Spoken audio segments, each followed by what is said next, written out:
itu adalah seorang presiden, seorang pemimpin itu adalah seorang gubernur, seorang pemimpin itu adalah seorang bupati, ataupun apa yang dipangku jabatan-jabatan, mereka adalah pemimpin. Tetapi kita harus sadari bahwa seorang pemimpin dimulai dari individu kita masing-masing. Di dalam diri kita harus mengerti dan memahami betapa pentingnya bagaimana kita memimpin diri kita dalam kehidupan. Kita mempunyai indera-indera di dalam diri kita. Ada mata, ada tangan, ada hidung, ada telinga, ada kaki. Ini yang harus kita pimpin. Dengan apa? Dikendalikan oleh hati kita. Kalau kita sudah bisa memimpin mata kita dari melihat hal-hal yang dilarang oleh Allah, insya Allah mata kita akan terjaga dan akan senantiasa dijaga oleh Allah Subhanahu wa Ta'ala. Kita bisa memimpin kaki kita daripada melangkah ke hal-hal yang tidak ada manfaatnya. Kita pimpin telinga kita daripada mendengar sesuatu yang tidak berguna. Kita pimpin lisan kita, lidah kita, mulut kita untuk tidak mengucap sesuatu hal yang bisa mencelakai kita, seperti menggibah, menggadu domba, memfitnah, mencaci. Ini harus terlebih dahulu kita mulai dari diri kita. Karena pemimpin yang baik adalah pemimpin yang menyadari siapa dirinya dan dari mana asal usulnya. Kalau dia sebagai seorang pemimpin rumah tangga, dia akan bertanggung jawab terhadap anak dan istrinya. Dia akan memimpin anaknya, memimpin istrinya yang akan menuntut dia kelak di hari akhirat nanti. Seorang ayah, bahkan apapun dia, jabatan dia, jikalau dia seorang ulama, seorang ahli pidato, dia seorang habaib, dia seorang ustadz, dia seorang kiai, tetapi apabila istrinya tidak taat kepada dia, istrinya tidak menutup aurat, anaknya tidak sholat, anaknya mabuk-mabukan, maka yakin seorang ulama itu akan digiring masuk ke dalam neraka akibat dia tidak bisa memimpin anak dan istrinya atau keluarganya. Apatah lagi kita yang bukan seorang ulama besar, yang bukan seorang kiai, namun kita membiarkan anak istri kita menjadi orang-orang yang tidak taat pada agama Allah Subhanahu wa Ta'ala. Kemudian di dalam kepemimpinan telah dicontohkan seperti kita saat sholat, seorang imam adalah pemimpin kita. Seorang imam yang berdiri di depan dicontohkan oleh Nabi bahwa sebelum dia sholat, dia menengok ke belakang, dia lihat orang-orang ke belakang. Apa gunanya? Dia harus cari tahu siapa yang berada di belakang, siapa yang menjadi makmum, siapa yang menjadi rakyatku. Kalau di belakang kita ada orang-orang tua yang sudah tidak mampu berdiri lama-lama, maka imam jangan baca ayat-ayat panjang. Kalau di belakang kita lihat ada anak-anak yang kadang-kadang banyak main-main, maka imam pun jangan membaca ayat-ayat panjang, karena takut akan membuat orang yang sholat di belakang tidak akan menjadi khusyuk. Itulah gunanya di dalam kepemimpinan, apalagi di tingkat-tingkat atas seperti kepemimpinan para wakil-wakil rakyat. Hari ini seharusnya mereka benar-benar menyadari yang namanya wakil rakyat. Seharusnya mereka menyadari apa yang mereka bawa adalah aspirasi dari rakyat. Mereka menjadi wakilnya rakyat, berarti rakyat adalah pimpinan bagi mereka. Tapi hari ini kadang berbalik 100%. Wakilnya hidupnya senang, dia hidup di atas rumah yang bertingkat dan mewah, dia tidur di atas kasur yang empuk, dia naik mobil yang mewah. Tapi rakyat yang menjadi pimpinannya hidupnya sengsara, dia tidur di atas tikar, dia makan seadanya, dia tinggal di sebuah pondok-pondok, tetapi para wakil-wakilnya tidak mempedulikannya. Di saat terjadi menginginkan kepemimpinan itu, mereka bermuluk-muluk dengan mengobrol janji. Tetapi setelah itu, apa yang terjadi? Ini bukan cerita bohong, tetapi hampir seluruhnya di mana-mana pun ini terjadi.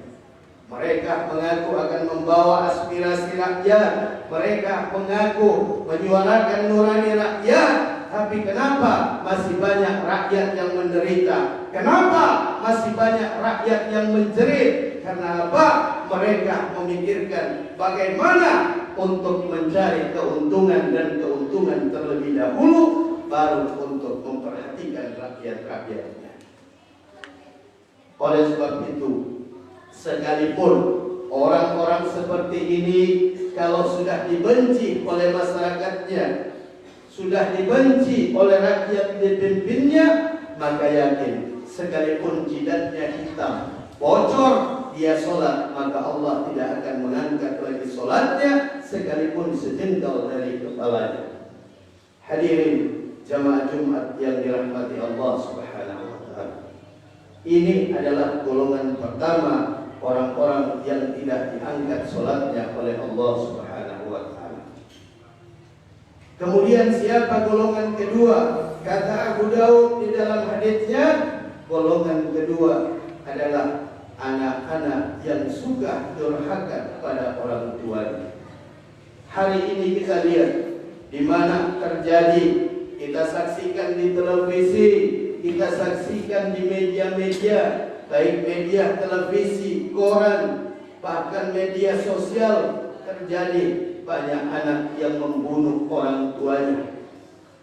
Ada kejadian di mana seorang anak yang meminta dibelikan motor oleh ibunya, tetapi karena ibunya seorang miskin, akhirnya saat ibunya melaksanakan sholat, saat sujud dipukulnya sama balok sehingga ibunya meninggal dunia. Ada seorang anak yang di saat ayahnya lagi makan, beliau meminta uang untuk keperluan, tetapi karena ayahnya hanya seorang petani, maka saat ayahnya sedang makan, ditebas batang leher ayahnya. Na'udzubillah, summa na'udzubillah. Kenapa ini terjadi? Jangan tanyakan kepada anak-anak, tapi kembali tanyakan kepada diri kita. Sudahkah kita mendidik anak-anak kita dalam urusan-urusan agama? Sudahkah anak-anak kita masukkan ke pondok-pondok pesantren? Sudahkah anak-anak kita ajarkan tentang Al-Quran? Tetapi hari ini orang tua lebih bangga memberikan anak-anak HP daripada Al-Quran. Orang tua tidak mau anaknya tenggelam dalam bahasa kampung, bahasa kampungan. Katanya anak saya tidak akan modern kalau dia tidak ikut dengan kawan-kawannya. Maka orang tua memberi fasilitas-fasilitas yang membuat anak-anaknya tersesat di jalan-jalan syaitan. Hari ini kita biarkan anak-anak kita keluar malam. Bahkan ada yang mengatakan dengan meminta izin belajar kepada kawan, tahu-tahunya mereka hanya pacaran.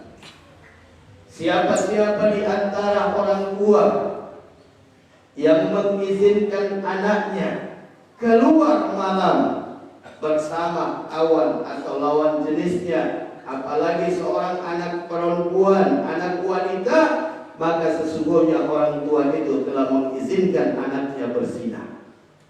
Dan siapa-siapa seorang ayah yang membiarkan anak putrinya keluar dengan tidak menutup aurat, selangkah dia keluar dari rumah, maka 3 bangunan di neraka telah disiapkan oleh Allah Subhanahu wa taala. Oleh sebab itu, jika kita ingin anak-anak kita menjadi anak-anak yang soleh dan soleha, mari kita bimbing anak-anak kita, masukkan mereka ke pondok-pondok pesantren. Hari ini begitu banyak pondok-pondok pesantren yang berada di Kabupaten Semelu ini. Kita masukkan anak-anak kita. Kenapa hari ini minat para orang tua sangat sedikit kepada agama? Kenapa minat orang tua hari ini tidak mau lagi memasukkan anak-anaknya ke pondok pesantren?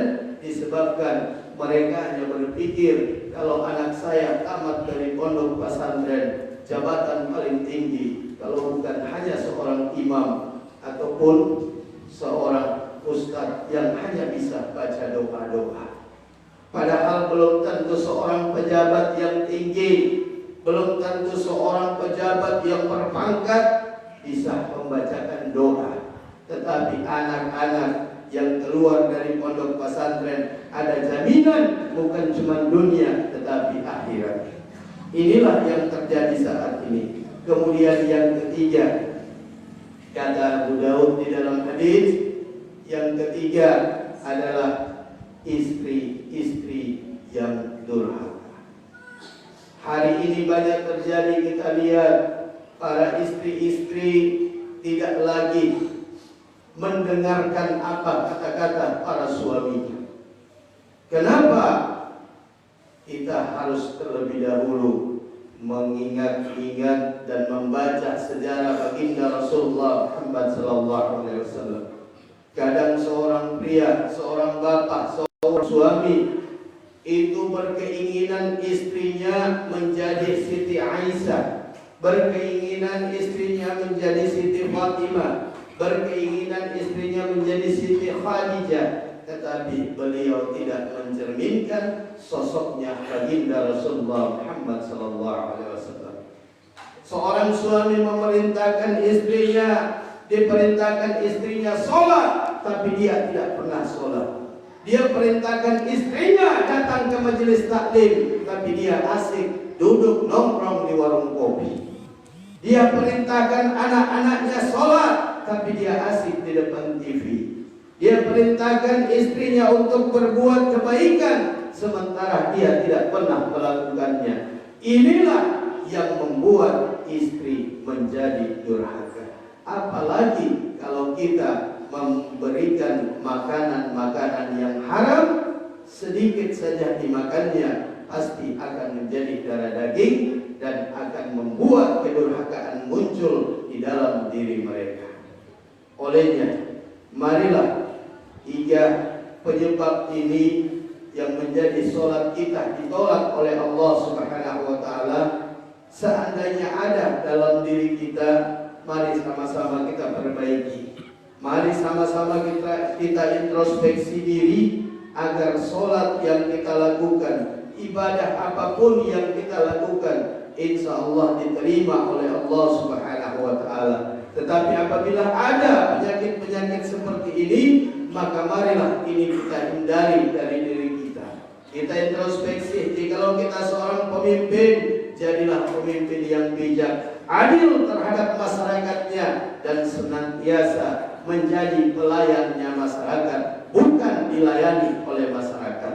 Kalau kita sebagai anak, walaupun kita sudah tua, yang pasti kita pasti punya orang tua, baik dia masih hidup maupun dia sudah mati.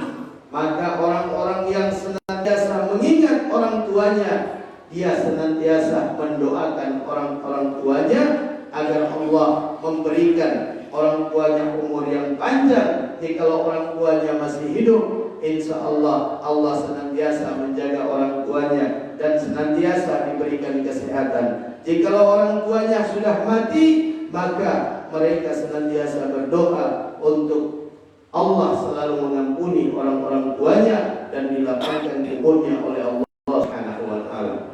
Dan jikalau kita mempunyai seorang yang durhaka, maka marilah kita merubah dari diri kita masing-masing. Kita merubah, mencontohkan, menjadi contoh yang baik terhadap istri-istri kita. Berikan mereka nasihat-nasihat kebaikan. Karena apa? Karena Sayyidina Umar pun pernah dimarah oleh istrinya, namun beliau tidak melawan, tidak membantah. Kenapa beliau tidak melawan? Kenapa beliau tidak membantah? Karena beliau mengatakan istri pun punya hak marah kepada kita. Karena Seorang istri capek dari bangun tidur pagi sampai dengan tidur malam, yang dia mengurusi rumah, anak dan suaminya, maka berikan kesempatan mereka untuk marah dan jangan pernah engkau melawan kepadanya. Oleh sebab itu, marilah tiga hal ini kita perbaiki agar menjadi pelajaran bagi kita semua dan insya Allah menjadi manfaat dalam kehidupan kita semua. Barakallahu li wa lakum fil Qur'anil Karim wa nafa'ani wa iyyakum bima fihi minal ayati wa dzikril hakim wa taqabbal minni wa minkum tilawatahu was-sami'ul alim.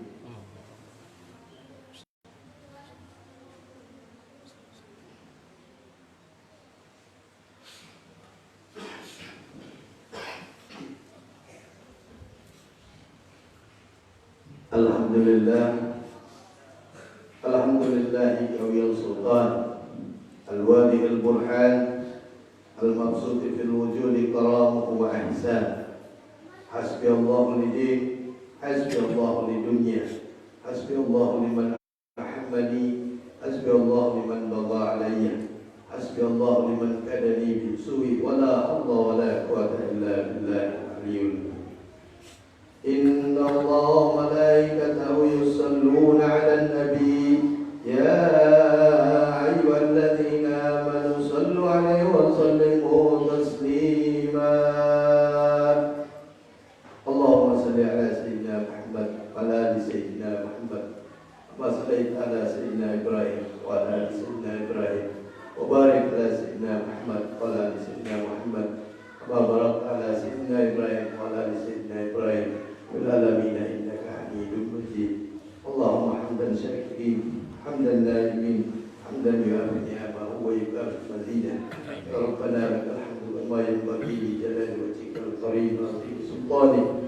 اللهم اغفر لنا ولوالدينا ولجميع المسلمين والمسلمات الأحياء منهم والأموات إنك سميع قريب مجيب الدعوات يا قاضي الحاجات. اللهم أرنا الحق حقا وارزقنا اتباعه وأرنا الباطل باطلا وارزقنا اجتنابه. ربنا ظلمنا أنفسنا وإن لم تغفر لنا وترحمنا لنكونن من الخاسرين. ربنا آتنا في الدنيا حسنة وفي الآخرة حسنة وقنا عذاب النار والحمد لله رب العالمين. إن الله يأمر بالعدل والإحسان وإيتاء ذي القربى وينهى عن الفحشاء والمنكر والبغي يعظكم لعلكم تذكرون ولذكر الله أكبر والله يعلم ما تصنعون. أقيموا الصلاة.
Allahu Akbar.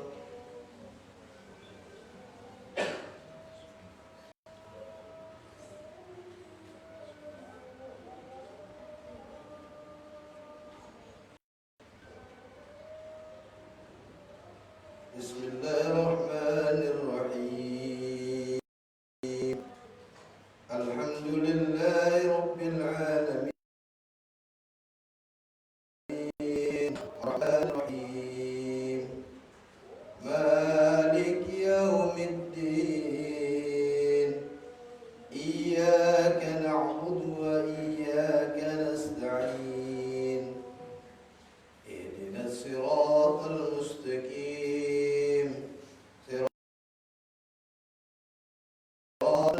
عليهم غير المغضوب عليهم ولا الضالين آمين. بسم الله الرحمن الرحيم والضحى والليل إذا سجى ما ودعك ربك وما قلى وللآخرة خير لك من الأولى وسوف يعطيك ربك فترضى ألم يجدك يتيما فآوى ووجدك عائلا فأغنى فأما اليتيم فلا تقهر وأما ساعدا فلا تنهر وأما بنعمة ربك فحدث. الله أكبر.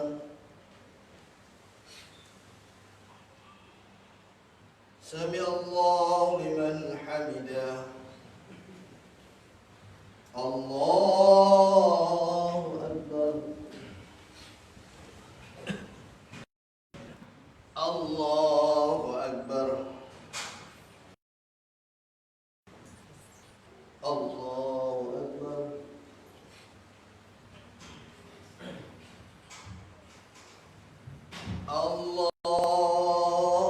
الله أكبر. بسم الله الرحمن الرحيم الحمد لله رب العالمين الرحمن الرحيم مالك يوم الدين إياك نعبد وإياك نستعين اهدنا الصراط المستقيم صراط الذين أنعمت عليهم غير المغضوب عليهم ولا الضالين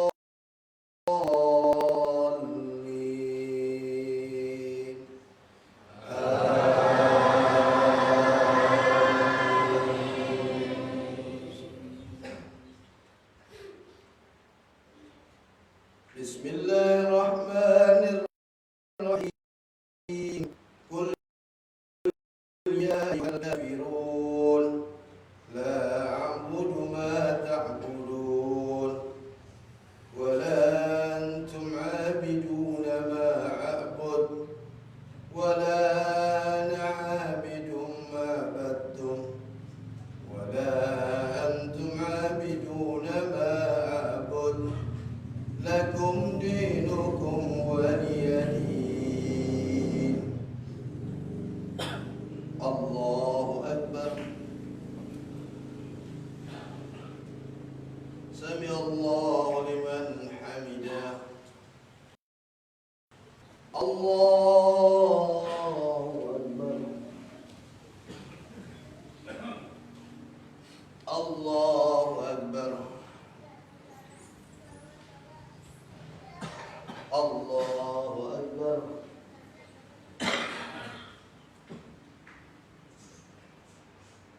الله أكبر.